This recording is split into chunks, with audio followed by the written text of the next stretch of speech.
two mill ponds would fill up with water, and at high tide the two sluices would be dropped, and then there'd be a wait of up to 6 hours for low tide. And then when low tide occurred, then the sluices could be opened, the water would rush through the sluice gates and back out to sea.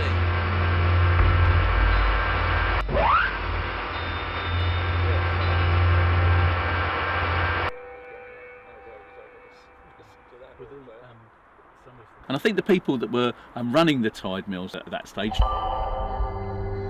George Katz was the owner in those days, was very pleased because he thought, well, that's great because I can now start exporting my goods, my flour, into London. Of course, the only problem with that is that so could everywhere else when they built the railways.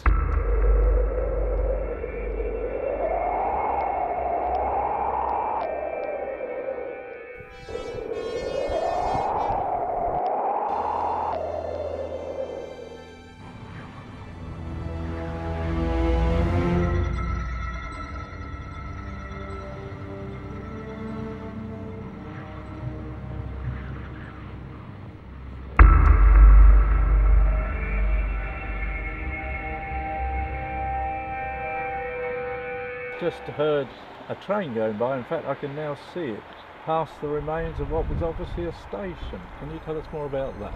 The railway came here in 1864, actually quite later than most of the other railways in the area. In about 1901, the London, Brighton and South Coast Railway took over the running of the mill. They knocked down the old mill building, the big mill building, but they kept some of the cottages around here for people to live.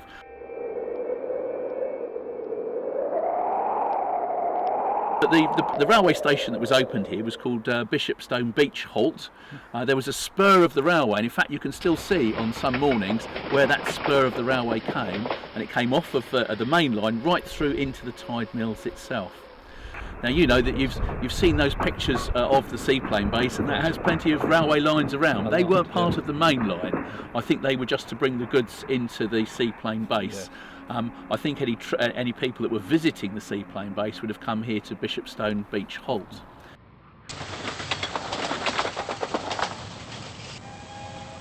A few years ago I spoke to one of the residents that actually used to live here in the tide mills, Percy Thompson, and he remembers the railway trains very well. I mean, he only lived very, very close to the railway line, and he remembers that in the summer long trains coming down from London full of holiday makers. He said they came down here to sit on this golden sands of Seaford Bay, something that hasn't been seen for quite a while. Because the station here was only 2 platforms long, the train had to stop several times to let the sets of passengers off. He remembers them walking past through the old Tide Mills village, past his house, and his mother getting excited because that means she could put the kettle on, start making teas because she used to sell teas and make cakes. Vested interest. Absolutely, to sell to all the people that are here to come to watch the beat.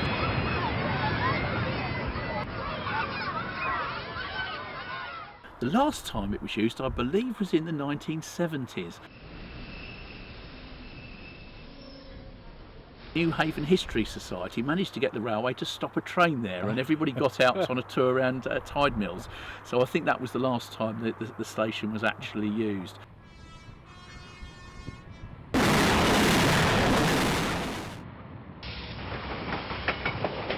Where we're standing here used to be a large greenhouse for the people that worked in the village and lived in the village as well. I remember coming down here a few years ago with Philip Popel, who's the gardener for Lewes District Council, and he walked around this area and managed to spot plants that wouldn't normally be here.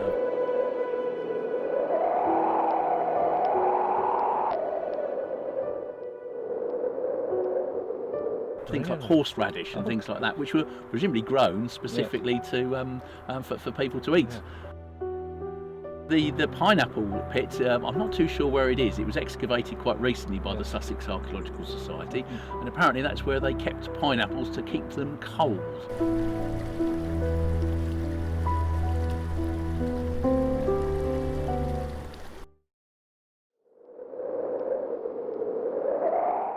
The last person to live there was a chap called Mr. Ford.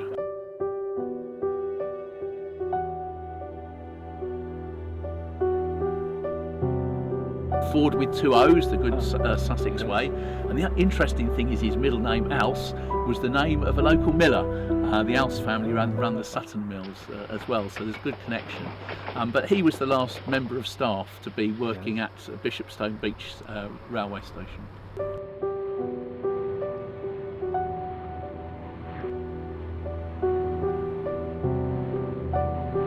When the Seaplane Base was here, there would have still been people living in the tide mills.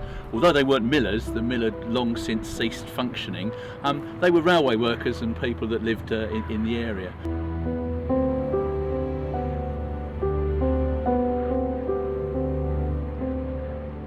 So when the Seaplane Base opened, there would have been a community here, and because we were so close to the sea, because we were in that military area, everybody that lived in the tide mills were issued with identity passes, which presumably allowed them to and from tide mills to Newhaven and across to Seaford.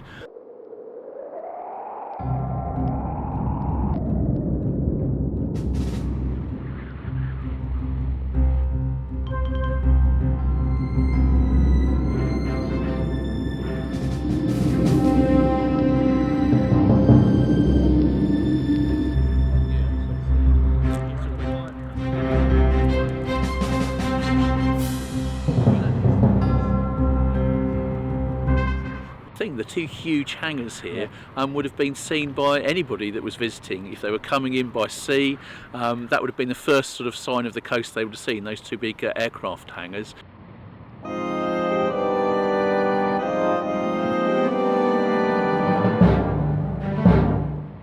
The aircraft taking off from the bay would have been seen by people up on Castle Hill.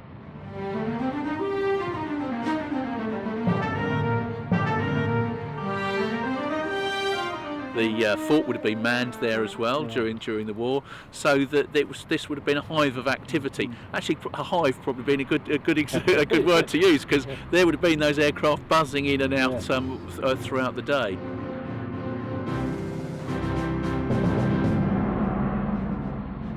In 1917, it was decided that this should be the base for one of this ring of seaplane bases. The Admiralty looked to create a ring of seaplane bases around the south of England.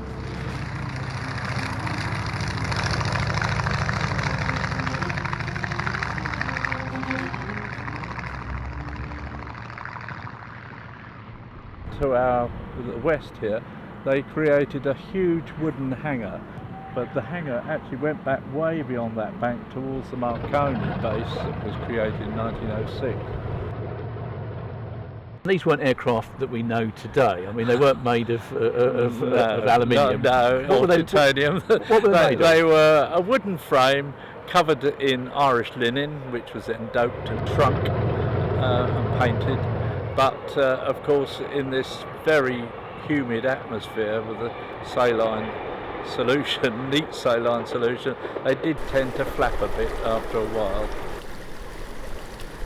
So I suppose all the chaps that were working here on a day-to-day basis needed, well, beer and food and bread. They must have done, didn't they? As well as entertainment, they had their own in-house entertainment.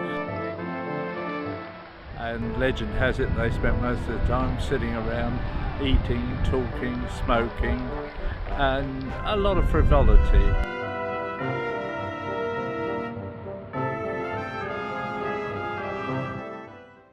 Over there to the left would have been the many cruise quarters and domestics quarters, all built of wood and on stilts.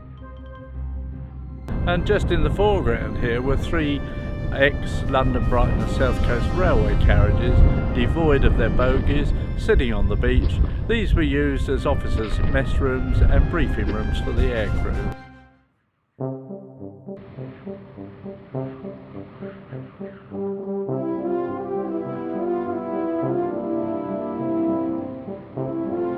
Peter, tell us something about the aircraft that were actually based here at Tide Mills. There were up to a maximum of 12 aircraft at any one time. Yeah, they started with 4 and then slowly built it up. The first aircraft were built by Short brothers, little seaplanes called the Short 184. The 184 was the horsepower of the engine. They later updated it to 225 horsepower, but they still called it the 184. Later on there was a Fairy 3, which was not particularly popular. It had a maximum speed of 75 miles an hour, for example. And then later still there was a Campania aircraft, so named because it was designed to be flown off what was or would have been the world's first aircraft carrier, called the Campania.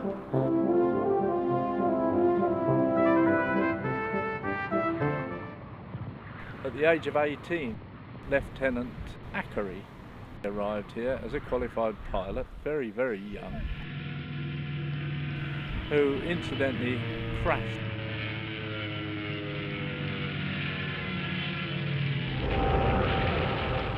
Four times whilst he was an observer with 4 different pilots.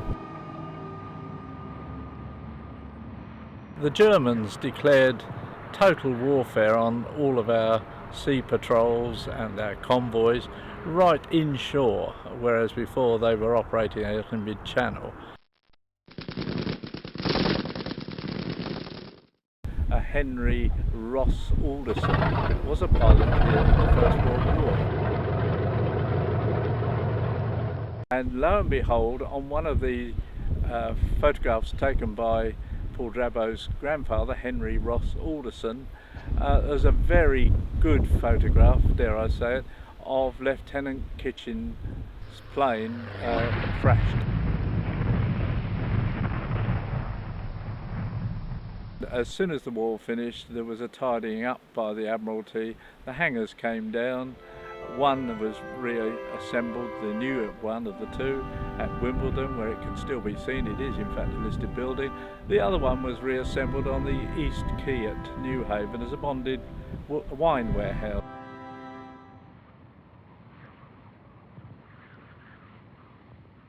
In the 1920s, Chailey Heritage was given some land down here at Tide Mills, and a hospital, a crafts school and marine hospital was built. It was a large wooden building, longer than St Paul's Cathedral, and at one stage up to 100 children, mainly boys, were based here. They slept outside and there were nurses here to make sure that their needs were catered for.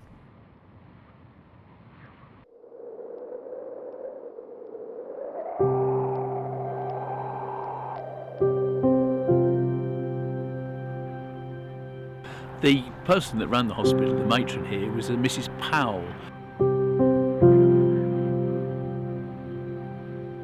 People say she was rather a strict lady, but she obviously knew her job very well.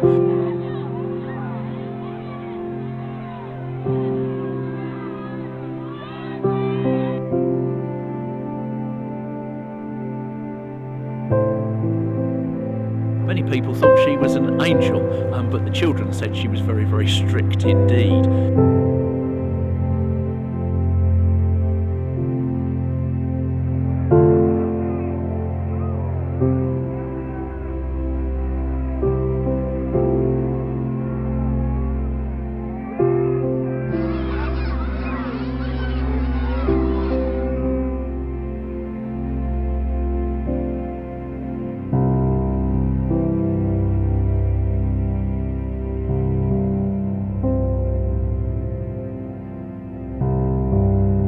Mrs Powell didn't like the fact that there were people living nearby.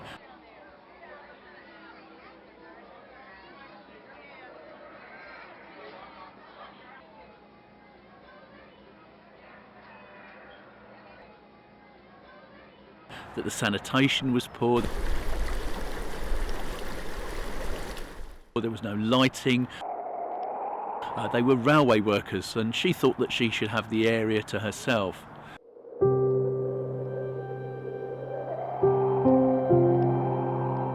She petitions the local council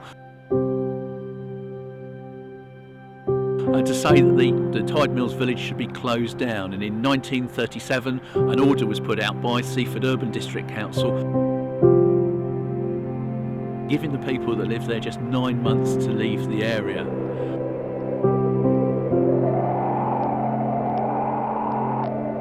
You're aware that around about that time the war clouds were looming across Europe.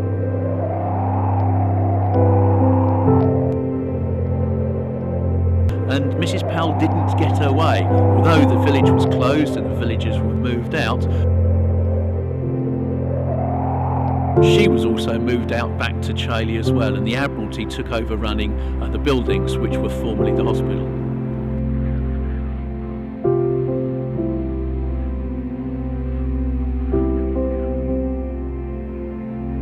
And in fact, it's mainly due to her that the whole of the Tide Mills story finishes.